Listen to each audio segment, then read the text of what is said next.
On paper, I was doing everything right. I was a system and data manager in engineering, overseeing complex infrastructures. My days were defined by logic and precision, ensuring that vast streams of information moved exactly where they needed to go. But one morning, I opened my laptop and felt something I hadn't expected, a sudden, overwhelming surge of anger. That was the moment I realized the facade of success was masking a deep, growing burnout. I was connected to systems all over the world, but I was completely disconnected from myself. My job was to keep systems up and data flowing. I was the bridge between technology and execution.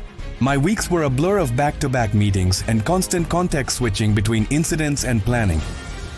At first, I liked being the person everyone relied on. I felt essential to the machine. But soon, the job started to eat everything else. There was no off switch.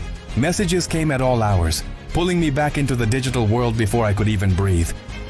I would wake up to the blue light of my phone in a dark bedroom, already working before I'd even left bed. The days bled into nights, and the nights into days, until time lost all meaning. The signs were there long before the anger arrived. I started waking up more tired than when I went to sleep. My brain felt like it had 100 browser tabs open at once, all of them playing audio at the same time. I'd sit down to work and just stare at the screen, unable to process the simplest task. Outside of work, I had less and less to give. I found myself canceling plans with friends and family. Inside, I was becoming numb and angry. My body was whispering warnings, but I chose to ignore them. I kept telling myself, just get through this quarter. But the quarters never ended. The pressure was building up like steam in a sealed pipe, waiting for a single crack to explode.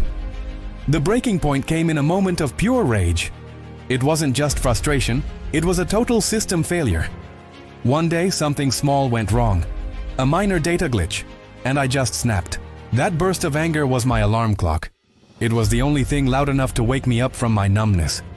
I realized I couldn't go on like this. The system I was managing was fine, but the person managing it was broken.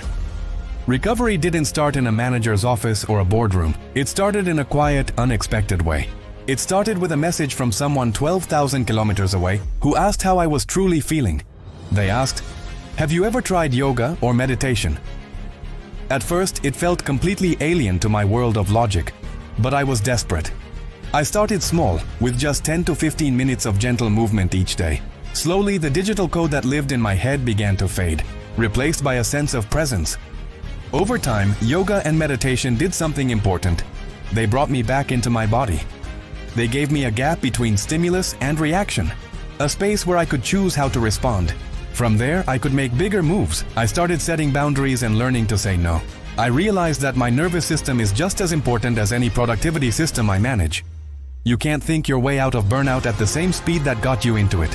One small, consistent practice beats a big, unsustainable fix every single time. I want to leave you with a small piece of homework. Try one 15-minute session and set one boundary today. Look for your own warning signs. The whispers your body is sending you before they become shouts. I'll be sharing more real stories about this journey and how to navigate the corporate world without losing yourself. Subscribe if you want those stories in your feed. Let's build a more sustainable way to work together.